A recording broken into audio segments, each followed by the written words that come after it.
कृष्ण त्वाम अहम शरणम गतः। अथ श्री अग्निमहापुराण त्रिसप्त्याधिक त्रिशततमोऽध्यायः। आसन प्राणायाम प्रत्याहारः। अग्निरुवाचो आसनं कमलाद्युक्तं तद्बद्ध्वा चिन्तयेत परम् शुचौ देशे प्रतिष्ठाप्य स्थिरमानसमात्मनः। नात्युच्छित्रं नातिनीचं चैलाजिनकुशोत्तरं तत्रैकाग्रं मनः कृत्वा याति चित्रेन्द्रियक्रियाः। उपविश्यासने युञ्जाद्योगमात्मा विशुद्धये समं काय शिरोग्रीवं धारयन्नचलं स्थिरः। सम्प्रेक्ष्य नासिकाग्रां स्वं दिशश्चानवलोकयन् पार्ष्णिभ्यां वृषणो रक्षांस्तथा प्रजननं पुनः। उरुभ्यामुपरि स्थाप्य बाहुतिर्यक्प्रयत्नतः दक्षिणं करपृष्ठं चान्यसेद्वामतलोपरि। उन्नम्य शनकैर्वक्त्रं मुखं विष्टभ्य चाग्रतः प्राणः स्वदेहजो वायुस्तस्यायामो निरोधनं। नासिकापुटमङ्गुल्या पीडयैव चापरेण च औदरं रेचयेद्वायुं रेचनाद्रेचकः स्मृतः। बाह्योन वायुना देहं धृतिवत् पूरयेद्यथा तथा पूर्णश्च संतिष्ठेत पूर्णात् पूरकः स्मृतः। नामुञ्चन्ति न गृह्णाति वायुर्मन्तर्बहिः स्थितं सम्पूर्णकुम्भवत्तिष्ठेदचलः सा तु कुम्भकः। कन्यकः शूद्रकुद्धाता सा वै द्वादशमातृकः मध्यमश्च वीरुद्घातश्चतुर्विंशतिमातृकाः उत्तमश्च त्रिरुद्घातः षट्त्रिंशताल्मातृकः स्वदेकम्पाभिघातानां जननश्चोत्तमोत्तमः। अजितां नारुहेद भूमिं हिक्का श्वासदयस्तथा जिते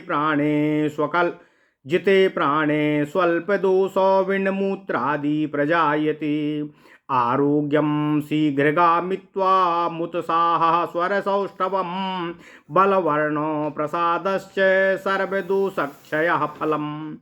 जपाध्यानं विना गर्भः सगर्भस्तत्समन्वितः इन्द्रियाणां जयार्थाय सगर्भं धारयेत परम्।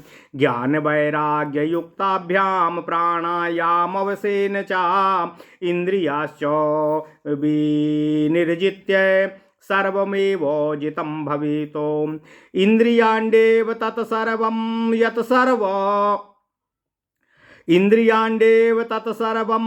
स्वर्ग नरकाबुभो निगृहीतो विसृष्टानि स्वर्गाय नरकाय च। शरीरं रथमित्याहुरिन्द्रियाण्यस्य वाजिनः मनश्च सारथिः प्रोक्ता प्राणायामुकसः स्मृतः। ज्ञानवैराग्यरश्मिभ्यां मायया विधृतं मनः शनैर्निश्चलतामेति प्राणायामैकसंहितं। जलबिन्दुं कुशाग्रेण मासे मासे पिबेत्तु यः संवत्सरशतं साग्रं प्राणायामस्य तत्समः। ओम नमः शिवाय, ओम नमः शिवाय, ओम नमः शिवाय। इंद्रियाणि प्रसक्तानि प्रविश्य विषयो दधौ आहृत्य यो निगृह्णाति प्रत्याहारः सा उच्यते।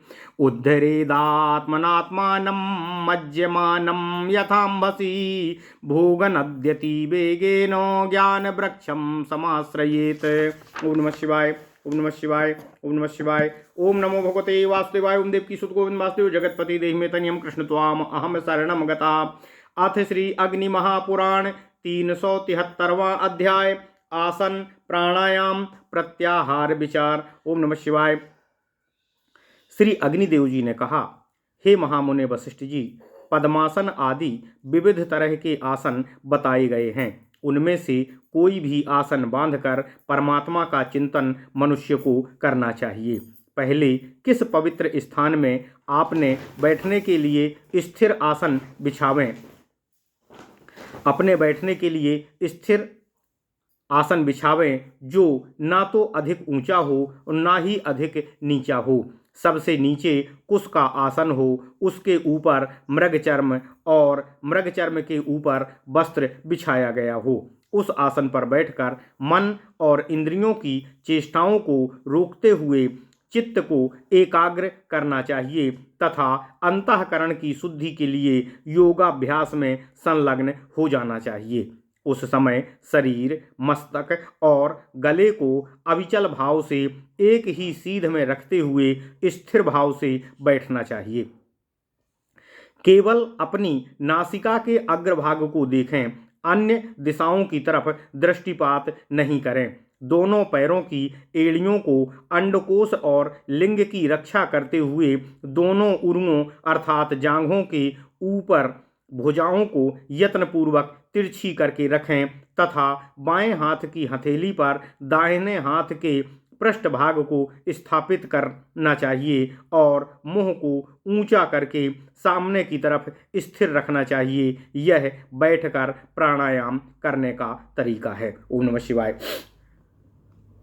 अपने शरीर के अंदर रहने वाली वायु को प्राण कहते हैं। उसको रोकने का नाम आयाम होता है। इसलिए प्राणायाम का अर्थ हुआ प्राण वायु को रोकना। उसकी विधि इस तरह है। अपनी उंगली से नासिका के एक छिद्र को दबाकर दूसरे छिद्र से उदर स्थित वायु को बाहर निकालें। इसको रेचन अर्थात बाहर कहते हैं, अर्थात बाहर निकालने के कारण इस क्रिया को रेचक कहते हैं। तत्पश्चात चमड़े की धौंकनी के समान शरीर को बाहरी वायु से भरना चाहिए। भर जाने पर कुछ काल तक स्थिर भाव से बैठा रहना चाहिए। बाहर की वायु की पूर्ति करने के कारण इस क्रिया का नाम पूरक होता है। वायु भर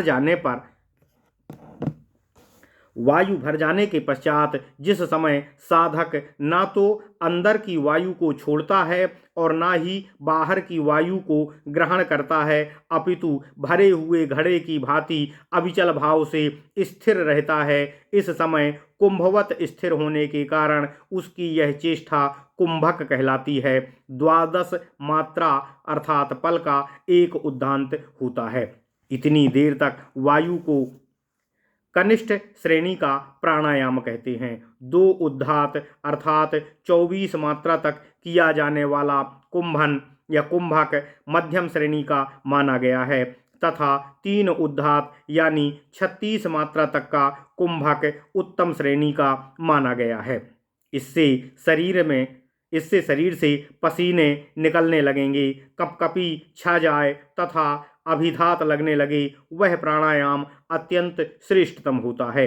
प्राणायाम की भूमिकाओं में से जिस पर भली भांति अधिकार न हो जाए उन पर सहसा आरोहण नहीं करना चाहिए, अर्थात क्रमशः अभ्यास बढ़ाते हुए ही उत्तरोत्तर भूमिकाओं में आरूढ़ होने का प्रयत्न करना चाहिए।